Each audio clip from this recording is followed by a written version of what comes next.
You want to think about your scales in 3 different levels, though, of understanding. We get asked this question a lot. Should I just memorize the pattern? Is a question that comes through a lot. And then, is it important to know the note names? What about scale degrees? Is that important? So you want to memorize information. This is, again, my opinion, but it works pretty broadly. First in patterns, so shapes on the guitar, right? So when I first learned my major scale shape, it was just a series of dots on a fretboard to make, and I memorized it, and I played it a whole lot and memorized it from that. Thereafter, the next layer of understanding you want is intervals, so scale degrees, 1, 2, 3, 4, 5, 6. It's agnostic to note names. That's a good thing, because that sequence works in any key.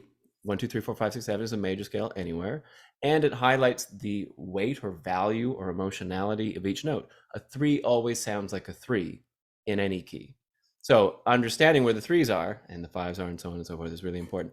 Thereafter, level 3 would be understanding the note names in the scale. Way less important. Obviously important on a long enough timeline. Okay, you want to be able to populate what the note names are for sure, but its consequence is kind of limited in the sense that in the key of C, my notes would be C, D, E, F, and so on and so on. But in the key of G, it's a different set of notes, and an A flat, and an A, and in every key. So it doesn't translate universally. The intervals do. That's why we want to think in intervals long term. So I would say that patterns absolutely work, but there is good value in thinking beyond the patterns as well, in intervals, scale degrees, however you want to talk about it.